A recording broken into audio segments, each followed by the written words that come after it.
So tonight, I am humbled to welcome you to a most unique conversation. Former Prime Minister Tony Blair will discuss his political career in his new memoir, A Journey, with renowned journalist Tina Brown. Tina Brown is the author of the New York Times bestseller, The Diana Chronicles, and has written for numerous publications, including the London Sunday Times, Times of London, Spectator, and the Washington Post. Ms. Brown is widely regarded for her revival of magazine publications. She has worked as editor-in-chief of The Tatler, The New Yorker, and Vanity Fair, where during her tenure they won 4 national magazine awards. Ms. Brown is now, as this audience no doubt knows, operating as the wonderfully successful founder and editor-in-chief of The Daily Beast. And I'm thrilled that she's here to engage our guest tonight. Let's get this conversation started. I'm going to turn the introductions over now to Tina Brown. Please join me in welcoming Tina Brown. Thank you, Heather. Good evening, everybody, and welcome to this very special event, and thanks to the Harvard Bookstore and the First Parish Church. It's an apt setting, really, for this conversation because the man with whom we'll spend the next hour has written in his new memoir that he's always been more interested in religion than politics. And it's rather hard to imagine where Tony Blair might be now had he gone off to work with God. I wonder if the Pope knows that the man he's just welcomed into the Catholic Church is an obsessive modernizer. Some would say, I suppose, that his political career was itself something of a miracle. He raised the Labour Party from the dead and was elected 3 times. His government effected constitutional reforms, modernized and expanded social services, led on gay rights and the environment, and of course he won peace in Northern Ireland that many thought impossible. Now he's founded the Tony Blair Faith Foundation, and he speaks for the quartet in trying to find peace in another impossible situation, the Middle East. Here in America, he's best known, of course, for his partnership with 2 very different presidents. With Bill Clinton, he found a political soulmate in the creation of the international centre-left alliance called the Third Way. In Britain, between Labour's class-based statism and Thatcher's full-throttle capitalism. The new Labour Party that he welded together by his intelligence, eloquence, and political skill sought, like Clinton, to apply progressive policies to governance in the new era of globalization and interdependence. Together they fought the Kosovo War along with our NATO allies against ethnic cleansing without a single casualty. Then there was that other special relationship with George W. Bush. We'll be visiting that subject and its consequences more than once tonight. But meanwhile, won't you please give me a very warm welcome to former Prime Minister Tony Blair. So I remember that beautiful May date in 1997, when you came in as that young, modernizing new Prime Minister, sweeping out those stodgy old Tories, a triumphant reformer of your own marginalized party. And 12 years later, here we are. It was controversial. There was a lot of tremendous highs, lows, bitterness, noise. You left really in a spirit somewhat of leaving it all to Gordon Brown because, in a sense, your popularity at that point had been eroded by the Iraq War. But through it all, you were always somebody who could win elections, who could sell books. The new book is a bestseller, selling beyond belief in England, and have gone on to do some extraordinary things now. It was something of a journey, I suppose, to actually write this book at all. And before we get into the rest of it, I really wanted to ask you, what did you learn about yourself as you wrote it? Well, first of all, can I say it's a real pleasure to be in Cambridge, Massachusetts, in the First Parish Church, and to thank the Harvard Bookstore as well for giving us the privilege of being here this evening. And thank you very much, Tina. We were at university together, incidentally, many, many years ago. She was way above my pay grade, though. I never really got to know her then. I got to know her later, and I would never have guessed. If you told me when I was a student in a rock band at Oxford that I was going to be interviewed by you 30-odd years later, I'd been very surprised. I mean, look, what I tried to do with the book is to write it in a different way. You know, so it's a very personal account, it's a human account of what it's like to be a decision maker, an ordinary human being in living in extraordinary times. And what did I learn about myself during the course of this? I think what was interesting is I was able to reflect back on my time as Prime Minister and try to draw out some of the lessons, not just for my time as Prime Minister, but lessons that are relevant to politics today. So on the security issue, obviously, on the economic issue, but also on the future of progressive politics. Because at the moment, certainly in Europe, progressive politics is in a pretty difficult state. The left's been put out of power in most places in Europe right now. And so I wanted to write the book, in a sense, yes, as a retrospective of my time in office and the decisions I took, but also trying to frame some of the questions for the future too. When you look at the new young Prime Minister of Britain, David Cameron, and his young partner in the coalition, Nick Clegg, do you feel a commonality with them? They've just come in on their journey and they face, of course, enormous problems, different from yours, but nonetheless pretty daunting. Well, he's a Tory, so no, I don't.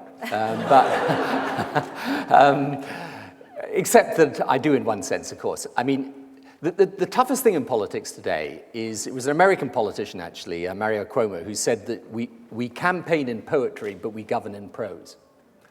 And the problem is that you come in often, this may have echoes here in America, you come in on a huge tidal wave of expectation, right?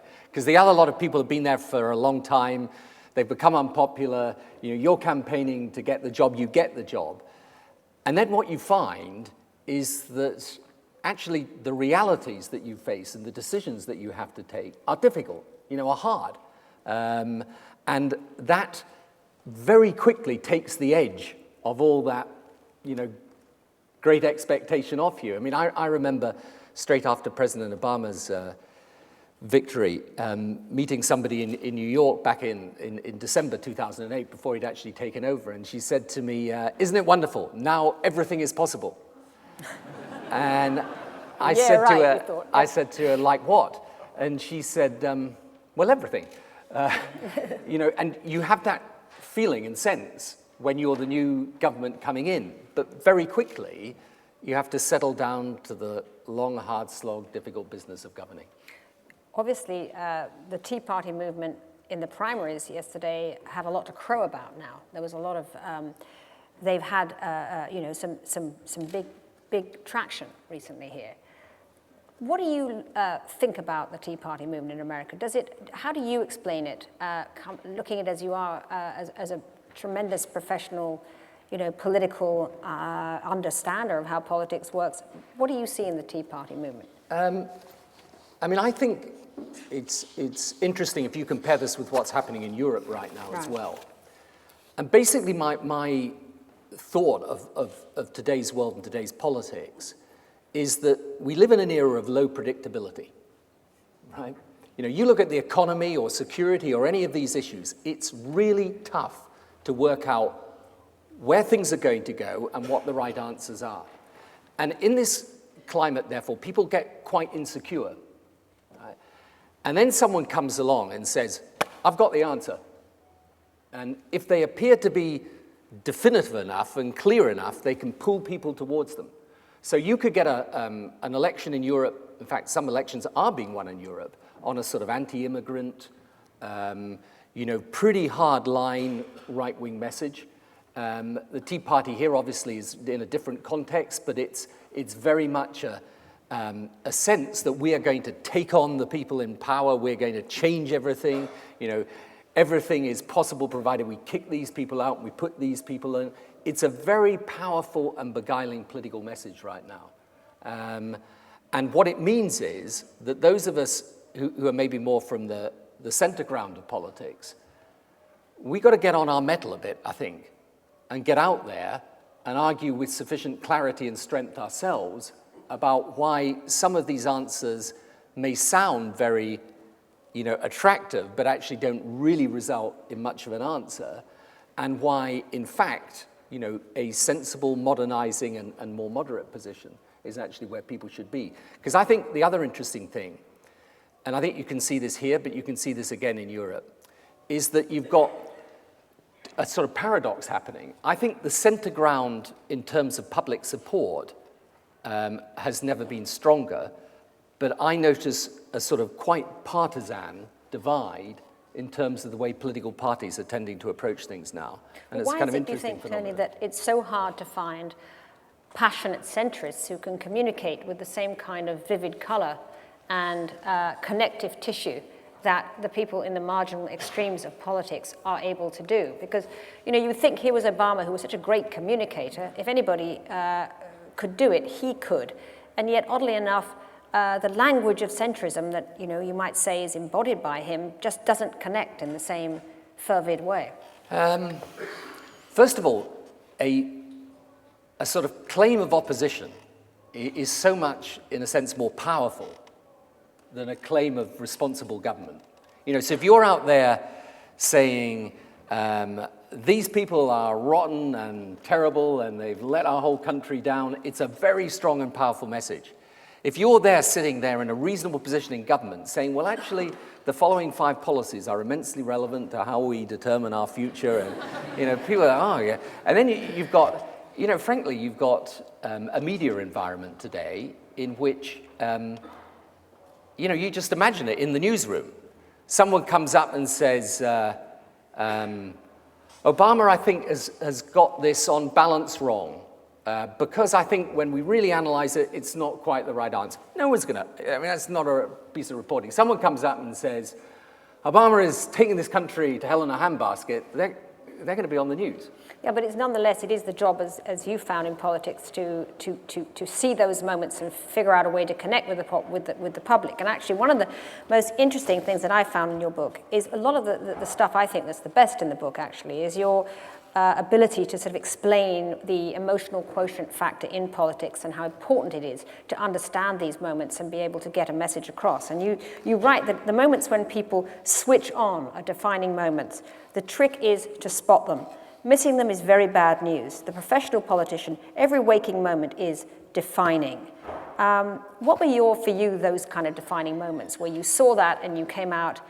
I mean, one of them I can remember, of course, was the moment when Princess Diana died. I mean, oddly enough, that became a very defining moment when you did see an importance in connecting immediately and making that statement at Sedgefield when you'd just come into office. She died and no one was really speaking in the royal family at all, and you came out and you made those statements about her being the people's princess. Did you see that as that kind of moment? I mean, I kind of, one of the things I did in the book, incidentally, is write about certain things like the events with Princess Diana, and then, you know, chapters on Northern Ireland, you know, Iraq and 9/11 and so on. And I've tried to do it in a way where people can take those chapters as a whole. And some of those are defining moments. With Princess Diana, it was very much about how my country at this particular moment came through this with respect for the monarchy intact, at the same time as people felt very angry that someone they loved and was an iconic figure had been taken from them. But I think for me, the beginning of the defining moment was about the Labour Party itself, because we've been in power very little of our over 100 years of history. You know, we'd never won 2 successive full terms before I became the Labour Party leader in all of our history. We then won 3, and we were in power this last time for more than double the length of the previous Labour government. And I remember it was very hard because making change in a political party is also very, very difficult. And for me, this was a defining moment. And when I was trying to change the Labour Party, we used to have a bit like this, a meeting here and people outside giving voice. You know, I used to be saying, look, we've got to reconnect with the electorate, you know, because we've been out of power for 18 years. And people used to hold banners outside as I went into the meeting saying, no compromise with the electorate, which is one of the all-time great political slogans for a democratic party. And, you know, I think, so that was obviously defining. I mean, of course, the issues to do with security. But I think, just to go back to this point, I think what the people who are certainly from the progressive wing of politics, what we've got to do is have clarity, because through clarity comes strength, and through strength comes the ability to persuade. And that's where I think we've got to be. And, you know, that it's very, very hard to do this because when you're subject to pressure from the extremes, you can feel very squeezed and very, uncomfortable actually in it. But I think, recognizing that you need to be clear, right? This is the way we're going to go. And then I think this is the test of leadership in the end, being prepared to say, this is where I'm prepared to go. And if you agree with that, that's fine. If you don't agree with that, that's fine. But this is where, as long as I'm leader, we're going. And I think, in this climate of insecurity and uncertainty, I think that's a very important part of what we've got to be about. And I found all the way through my leadership, defining moments like that. One of them I remember very clearly as well was about part of the difficulty, and this is something I try to explain in the book. Here's an astonishing revelation. I mean, political leaders in the end are human beings. They don't in fact come from Mars. We just seem like that, but we're not. And therefore, one thing that you do when you come into government is you learn. You learn on the job. And the job is difficult, and the decisions are tough. But you actually learn to be somebody who is capable of recognizing those decision points, and when they come, actually taking the decisions. Mm-hmm. Well, let's obviously now move to your relationship with President Bush, because therein lies so many questions about leadership and decisions. And that'll probably be pretty popular here, yeah? First of all, you say in the book that it's wrong to think that President Bush is stupid, which has been very much the rap that he has had. You say he's actually quite smart, but you don't really give us specific examples.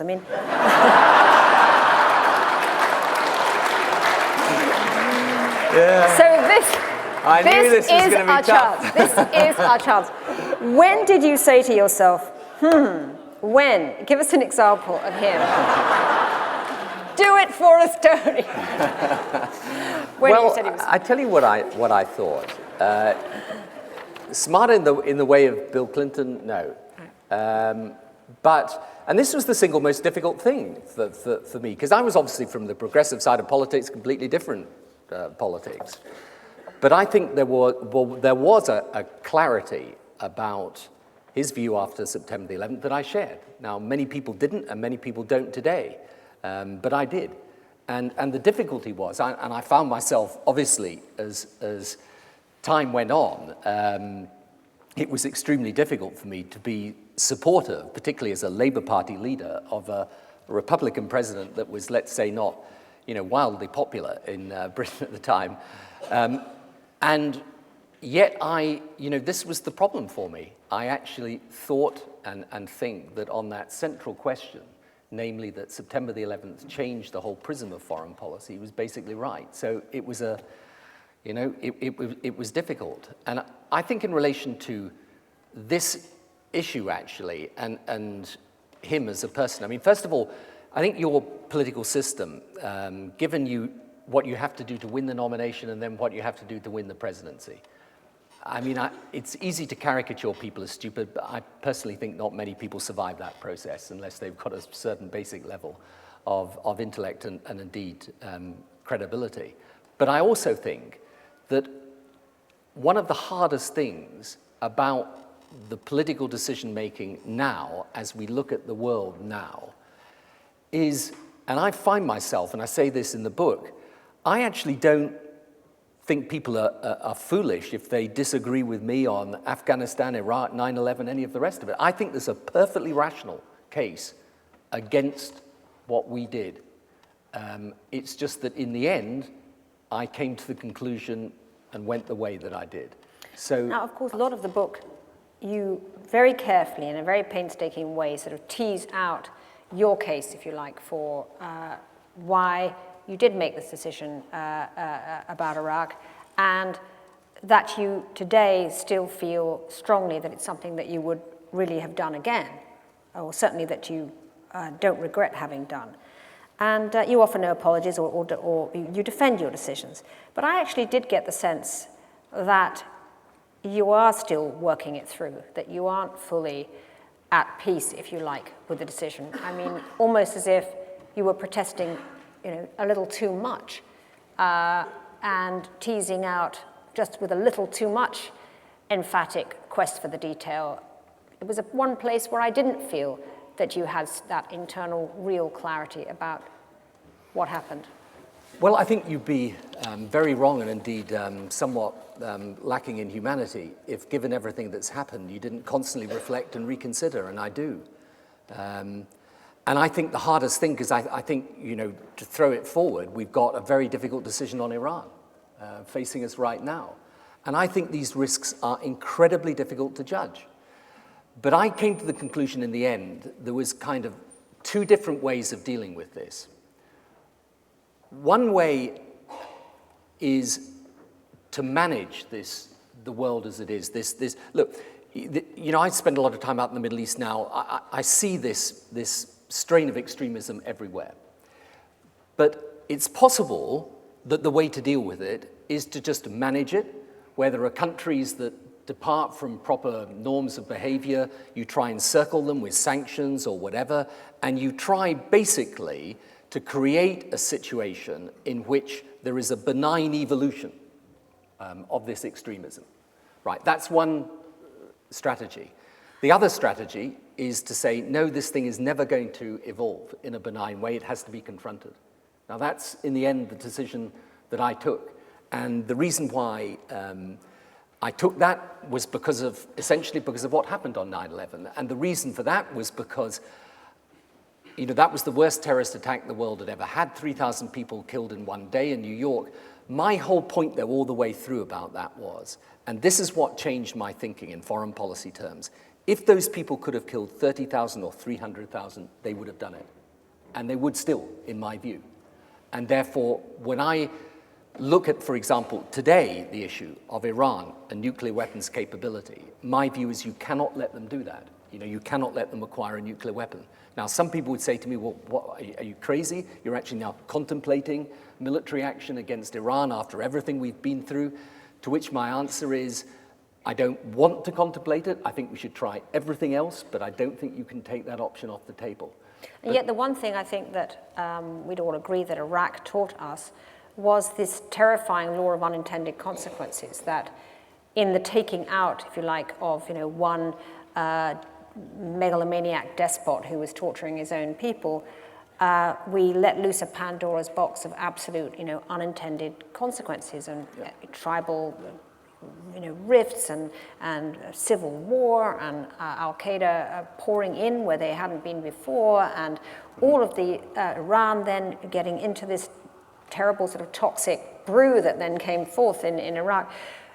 Wouldn't really that exactly the same thing likely unfold in Iran? And we haven't yet completed, if we ever will, the mission in Afghanistan. So if you were to take your eye off the ball, as we did with Iraq, and go into Iran, you'd be reproducing the same raft of problems all over again. It's a completely reasonable point. So what do you do? Because here's the thing that I think is toughest of all, because sometimes people say to me, look, it's not Iraq, it's Afghanistan, or it's not Iraq or Afghanistan, it's really Pakistan you want to worry about. And then someone else says Iran, and then someone else rightly would say today, well, look at Yemen, look at Somalia. If you just take the Mindanao dispute in the Philippines, 150,000 people have died in that. I mean, it's barely in the news. I mean, most people wouldn't even know what that was about. You look at what Hezbollah is doing in Lebanon. You look at how Hamas on the day, literally the day we started the quest for a new peace between the Israelis and Palestinians, they go and kill a group of settlers, but including a pregnant woman and the parents of 6 children, and put out a statement afterwards saying the people who killed them are heroes, financed and armed by Iran, I'm afraid. Now, do you let those people get a nuclear weapon? That's the issue. And the thing is, and this is what I think is so important about the political debate, and one of the things I try to get across to people, we're not going to resolve this by one group of people saying you're warmongers, the other group of people saying you're sort of appeasers. It's not like that. It's a really, really difficult decision. Now, if I was a decision maker today, I wouldn't take the risk of Iran with a nuclear weapon. But if you say to me, well, look at the consequences that could flow from that position that I'm taking, I agree. They could be huge and severe and difficult.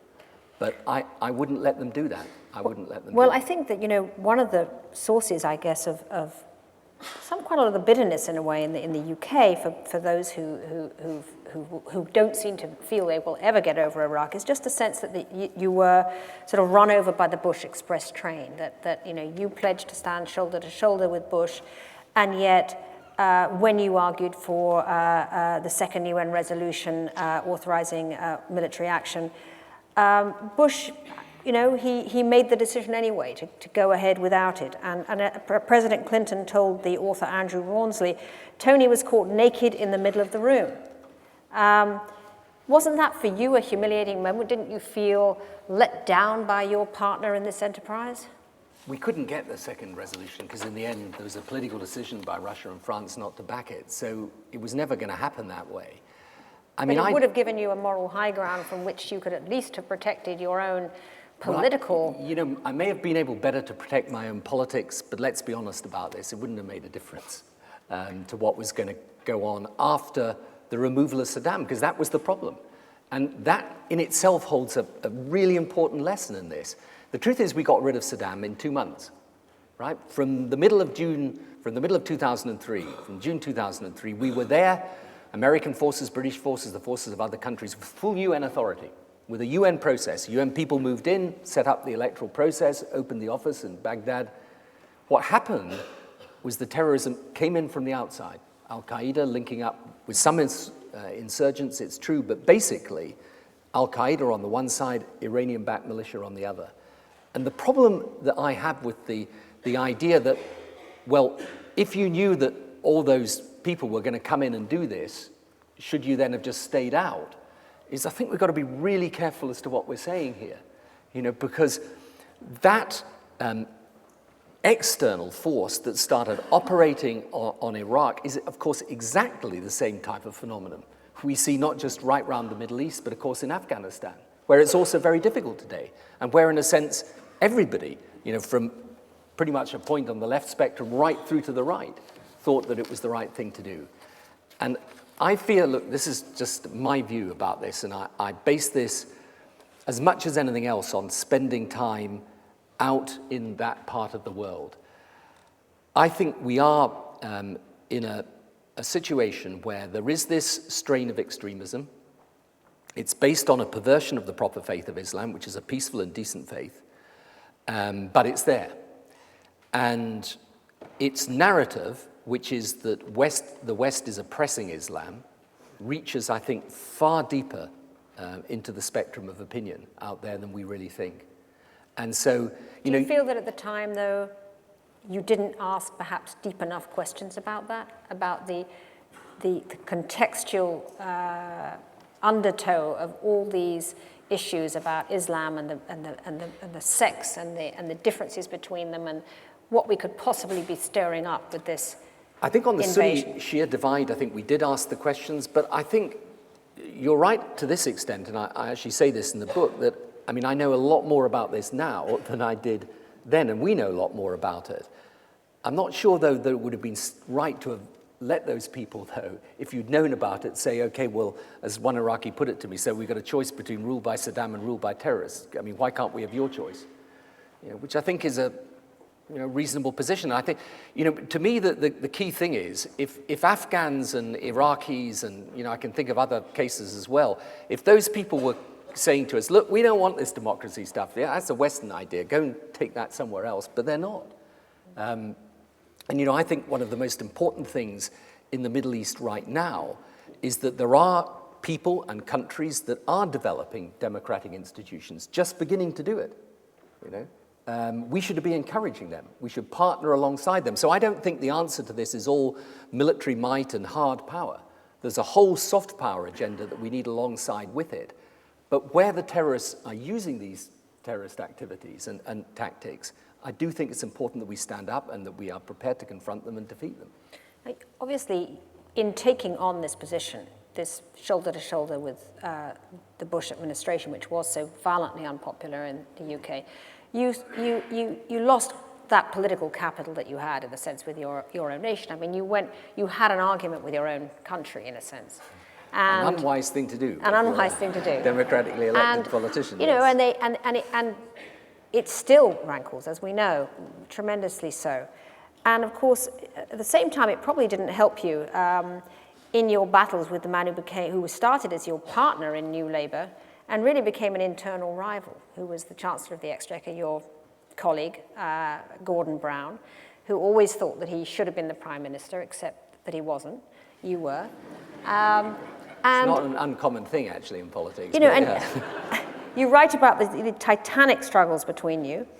And I think a lot of people think, well, you know, here you were willing to take such strong, sort of clear positions when it came to, you know, facing down Saddam Hussein, taking the decision to persuade President Clinton that we must go into Kosovo, and these kind of decisions. And yet you didn't seem to like confronting or wanting to confront this kind of worm in the bud in your own political administration. I mean, you know, Yeah, you say it would have not been tenable, you said, you know, politically to have got shot of Gordon Brown when he started to become a thwarter instead of a helper. But why not just face it out? Why not just have that bloody fight politically? Gordon's here next week, incidentally. Hi, Gordon. And actually, I hope some of you get a chance to hear him and to see him, because it'll probably answer that question. The fact is,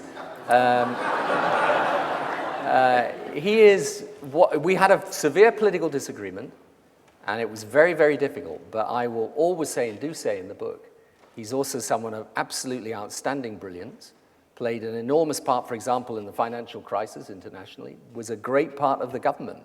And you know, in politics, people fall out from time to time.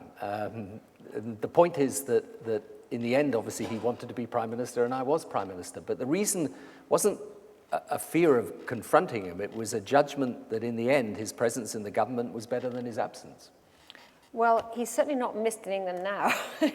I was saying, Well, I mean, in the I sense know, but- that, I mean, obviously he had this obsession that he was put on earth to be the Prime Minister and that he was going to be the person who followed you. My only question is just, why did you could you not disabuse him of the notion that, well, stuff happens, Gordon, you know, I got it and you didn't. And, you know... Gina, politics, yeah, I mean, people, it's very hard to disabuse someone of the notion they shouldn't be Prime Minister, let me tell you. But I mean, you know, he, in a sense, at the end, he was really undermining you, leaking on you, creating negative press around you, having factions around you, and in the sense, he did wear you down, and you left him as to be Prime Minister. Yeah, but you know, when I look back on the government and think we were in power, as I say, more than twice as long as the last Labour government, he was a big part of that.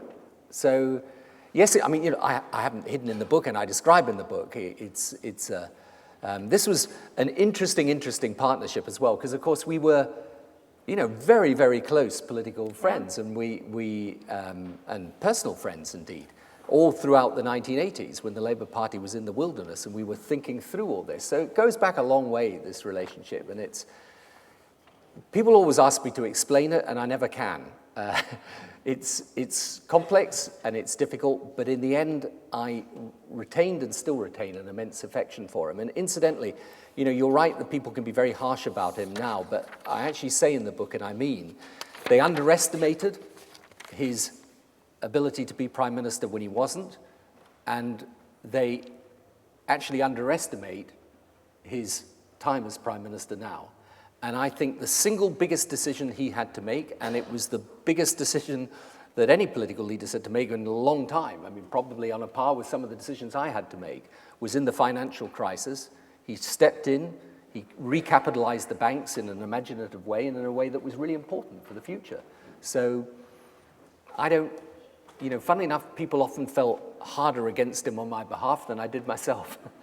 But as you looked at what happened after you left, and now, of course, he's gone, and we have David Cameron, and you talked a lot at the end, in the later part of the book, about how you wanted him to continue your reform agenda. Yeah. Well, the last thing that's going to happen is that, because now we have a Tory government. So, in fact, he let you down in that regard, and he didn't manage to. Well, that was the disagreement. I mean, look, I have remained, I mean, leave aside all this kind of foreign policy issues for a moment. In terms of where progressive politics is, I have a very, very clear view for the Labour Party, for the Democrats, for progressive politics in Europe and elsewhere. We win when we're at the cutting edge of the future. We win when we're prepared to make the changes in public services, in welfare, in our system of government that mean that we understand the world today is not the world as it was. You know, and if you give people a choice between a big state and a minimalist state, the right one, they'll choose a minimalist state, right? Unfortunately, in my view. If you give them a choice between a big state, a minimalist state, and what I would call a strategic state that is about empowering people rather than controlling their lives, they will choose that way. You know, that's why Bill Clinton and I were third-wave progressive politicians. And in the end, I wanted to push ahead on school reform, healthcare reform, pensions, welfare, and in very much a sort of new Labour, new Democrat way, and Gordon didn't agree with that, and that was the disagreement really between us. But, you know, there it is. Do you feel that the foreign policy dramas that consumed you, you know, with Iraq and Afghanistan and so on, actually did derail you, though, somewhat from that modernizing agenda? Because, you know, you talk a lot, and interestingly, and actually amusingly in your book, about a prime minister's time management being everything. And it's always struck me when I see something like happening, like the consuming nature of something like the Iraq business, or in the case of Obama when he chose to do healthcare.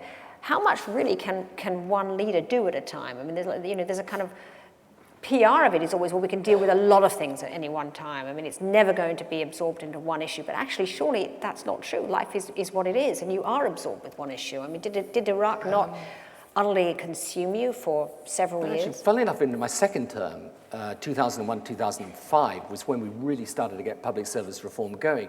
I mean, part of the trouble is, in politics, you would love things to happen in an orderly and sequential way. You know, we'll spend 6 months on economic policy, and then afterwards we'll have a foreign policy crisis, and then we can deal with that. And then we'll go on to healthcare reform, because that will then be the issue of the day. It doesn't happen like that. And, you know, I came into office, I mean, you know, in these questions that they ask, you know, people running for office, they say kind of, name the foreign minister of Spain. And you sit there, oh, God, dear. You know, I didn't know much about foreign policy. I mean, in fact, you know, I remember about a few months into my premiership, you know, I speak French, but not as well as I thought I did. And so I, you know, not understanding all the complexities of foreign policy, I decided to do a press conference with the then French Prime Minister, Lionel Jospin. I decided to do it live in French. And so a French journalist gets up and he asks me in French whether there are any policy positions of the French Prime Minister I desire to emulate, right? I mean to say, there are many policy positions of the French Prime Minister I desire to emulate, instead of which I get a phrase wrong in French, and what I actually say is, I desire the French Prime Minister in many different positions. So, you know, which is quite hard to recover from, I can tell you. I mean, he did blush, actually, Perhaps which you should is have sweet. said that. You should have perhaps said that to Sarkozy. Yeah. I think that people would understand that a little more. She was that way inclined, but it's, you know, so you know, foreign policy, if you told me that the foreign policy was going to dominate my premiership when I went in 1997, I would have been horrified, actually. But that's the way it is. So you have to get used to dealing with things at the same time. And you know, I find this when I'm, you know, here and people say to me, well, why President Obama should have done this thing first and that thing next, and, you know, you should be on the economy and never mind the Middle East peace process. I'm saying, hang on a minute. He can't, the in tray is the in tray, Yeah, okay? You can't just say, I'm sorry, but can you guys in Israel and Palestine just hang on a couple of years? We'll get through this and then I'll come back and deal with it. It's not like that, and it never is. You know, one of the things that I'm crushed to read in your book is that, I mean, for years everybody here, I think particularly, has, you know, watched their C-SPAN and seen you on Prime Minister Question Time and seen this incredible gladiatorial process where you parried and thrusted and did things with great elan. And now in your book, of course, we learned that you were in complete agony and that you were virtually throwing up before Prime Minister's Question Time. Is that a useful process, you know, when you're talking about dealing with things? Seriously, did it hone your thoughts? Did it make you more of a, you know, a honed thinker going through that? Because you've talked about clarity and you've talked about, you know, the need to be able to answer questions and know where you're going. Do you think that process was a help? No. To be absolutely frank, the Prime Minister's questions, because occasionally people in the US will say to me, you must really miss Prime Minister's questions. And I look at them, what? I mean, it was the most terrifying thing. And, you know, even now, well, Wednesday, today, isn't it? Yeah, 3 minutes to 12, I feel a chill on the back of my head. Because what used to happen is you used to go over to the House of Commons, and I had a little room, the Prime Minister has a little room just behind the House of Commons chamber. And the MP who looks after the Prime Minister, who's called his PPS, always at 3 minutes to 12 every Wednesday, would throw the door open. You know, I used to watch the minutes as they ticked by, going up to 3 minutes to 12, and I used to think it was like being led along to the execution chamber. And he used to throw the door open, this guy, and he used to say, Prime Minister, a grateful nation awaits. And then you would go in and the abuse you used to get, and it was just, because people would be, the thing people never quite understand is because a lot of the noise isn't picked up, but people would be very, very close, like the front row of the pew there, and you know, when you would be standing at the dispatch box, it wasn't just that you were having to answer the questions, but people would be like, the Tories on the front bench they'd be shouting at you the whole way through. They'd be saying things like, he was really ill today, didn't he? Or they used to make remarks about your clothing, you know, particularly whether you were, you know, buttoned up or not, and that type of thing. And it was completely, so you'd be having all this coming at you, and then thinking, I've got to answer this question. So it was sort of a physical duel, really. It was a physical, yes, it was a physical duel, and it was I mean, it's a great part of the theatre, but, you know, there is a myth that the Prime Minister is held to account that way. I mean, I know people get upset when I say this in England, but it's really, you know, no one's really interested when they ask the question in the answer. I mean, what they're interested in is, can they make a fool of you? It's particularly striking here because we do tend to feel that the president is so managed. I mean, I know when I first came here from the UK, it felt as if a presidential press conference was such a kind of managed stage. There really wasn't any real exposure to this chance that the president would be exposed to any real, total kind of, you know, searing questions that would just take him apart. Yeah, I mean, I think though your position with the president's different because your president's your head of state. So, and I actually think it's rather. I mean, I quite like the respect that's shown to the office of president. Well, you would, I suppose. Yeah, I would. I like that. We like watching. It's not like that with the Prime Minister at all, incidentally, because of course we got the Queen. So yeah, well, that is good. It's not like that. But look. By the way, there's a controversy about the fact that your account of how you met the Queen is exactly like the movie of the Queen, and the writer of the movie of the Queen says that it couldn't have been like that because he made it up. Yeah. Now, did you really meet the Queen, or did you meet Helen Mirren?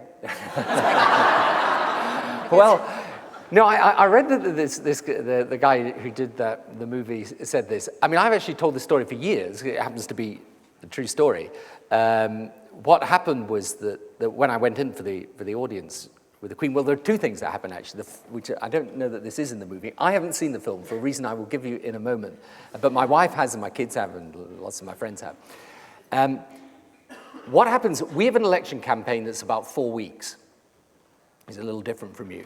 And, but what we don't have is the interregnum after the campaign and before you take office. So you literally, Thursday's polling day, Friday, you're in as Prime Minister.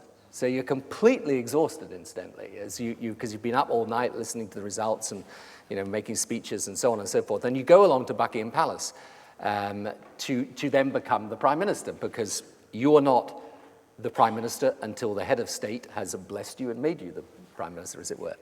So I go along for this ceremony, which is called the ceremony of kissing hands. Right? It's a tradition. Anyway, I'm standing there and I'm absolutely exhausted before I go in and see the Queen, who's in the room next door. And there's one of these very aristocratic English types standing there, dressed in an extraordinary sort of costume. And he says to me, just before I'm about to go in, he says to me, Mr. Blair, I should tell you that the ceremony of kissing hands does not actually involve kissing the Queen's hands. You brush them gently. And I'm completely floored by this. What? Well, anyway, I'm trying to think of what that means to brush the... When the door opens and I'm ushered in, and my mind's and I trip over the little carpet just before where she's sitting in the chair, and I actually neither kiss her hands nor brush them, but fall upon them, which I then do. But then she, once we'd settled down opposite each other, she'd recovered.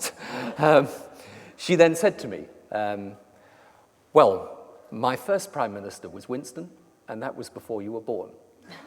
So that is actually what happened. And she was actually immensely kind, gracious, and very decent to me, as a matter of fact. But you were aware that you were sitting opposite a piece of history, in a sense. Indeed. I remember when I had my little investiture, it's quite a daunting business. It is, because you always, and especially if you're brought up in, as you know, if you're brought up in England. And I remember when I was a kid in Durham in the north of England, and the Queen came to town, standing waving the flag by the roadside. So it's one of the things that's, that's very much about our system, and there we are. But no, whether it's in his film or not, that's what true happened. to you.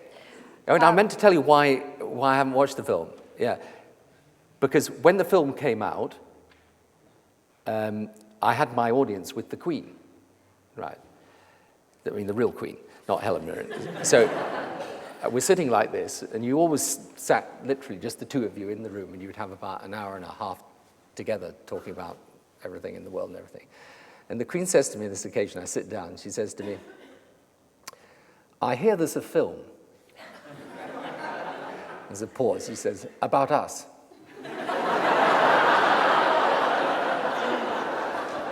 Pure no cow. Yeah, there was another little pause, and she said, "I should just inform you that I shan't be watching it."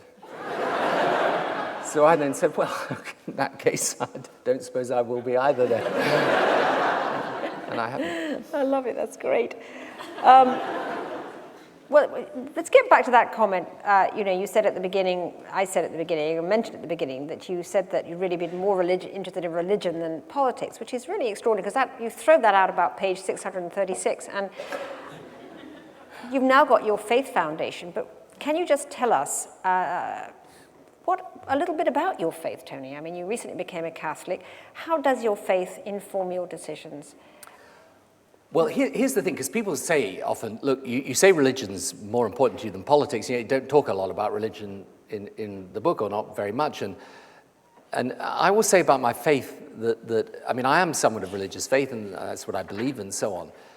But the trouble is, faith can give you strength. It can be very important in your life. It can be a major part of your life, a major part of the way that you feel as a human being. The thing is, however, it doesn't tell you the right policy answer. And that's the problem. And so I used to say to people, I mean, I don't go into a corner and pray to God and say, what should the minimum wage be next year? Because I don't get an answer. And actually, even on the difficult decisions, I mean, people often ask about the decisions of war and peace. I'm afraid your faith can give you your values. It can give you, as I say, your belief system, but it can't tell you the right answer. The reason I work on issues to do with religion today, though, is that I do passionately believe that the issue for the 21st century will not be fundamentalist political ideology. I mean, I think the era of left versus right in a very fundamentalist way, I think, is a 20th century issue. I think, however, that the 21st century could be about fundamentalist religious or cultural ideology.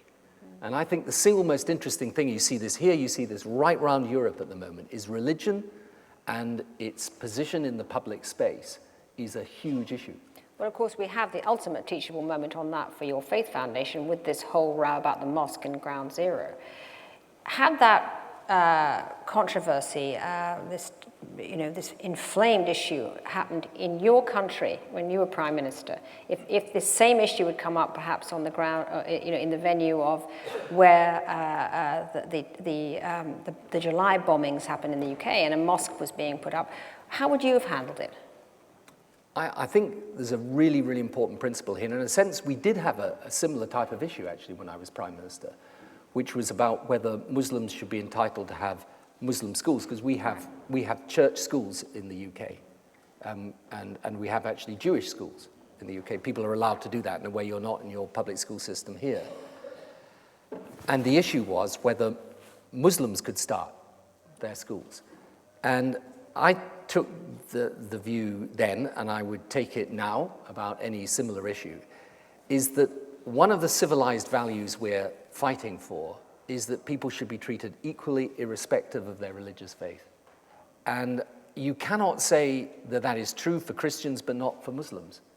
And one of the things that we're going to have to do in the world in which we live today is we're going to have to stand up for that civilized value, and the people we want standing alongside us are not just people of our own religious faith.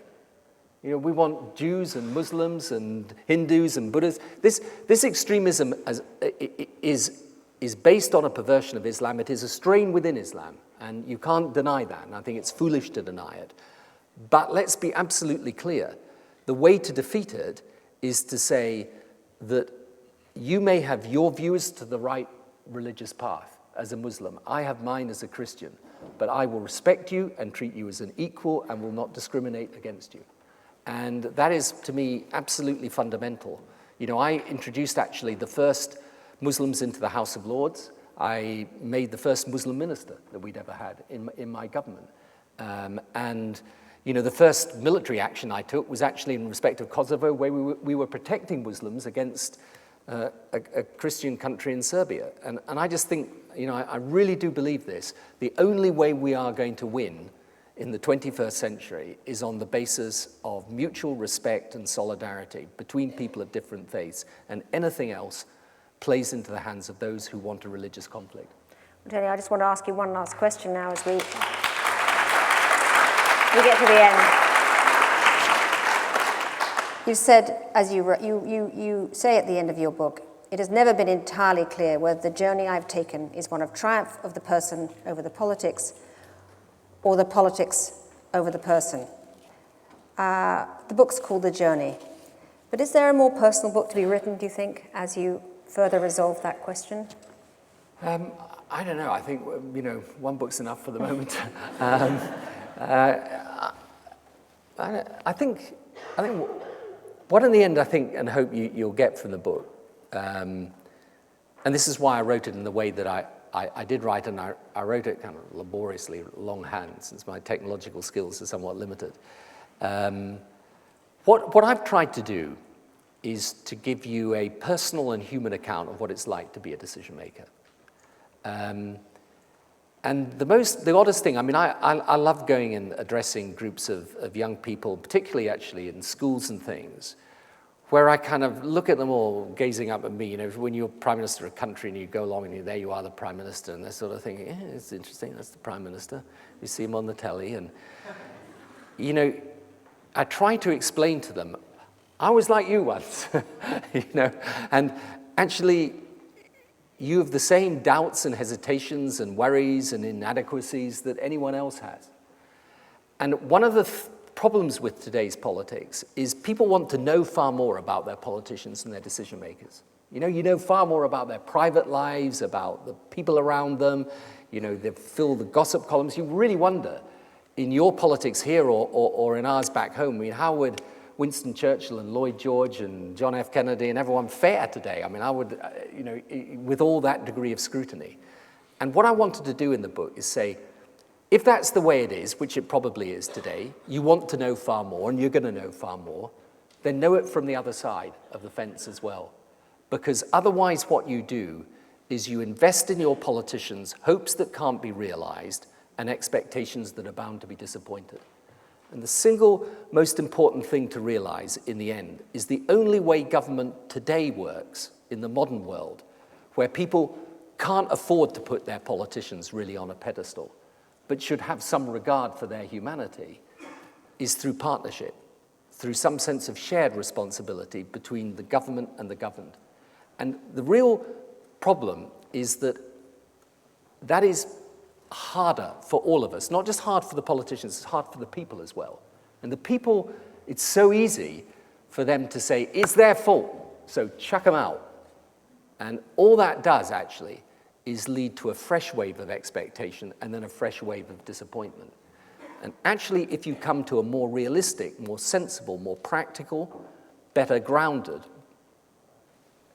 understanding of what decision-making is about, and the fact that there are human beings like you that are put in these decisions of responsibility, the more that happens, the better we will evolve our democracy into something more understanding, more sensitive, and therefore more real and more effective.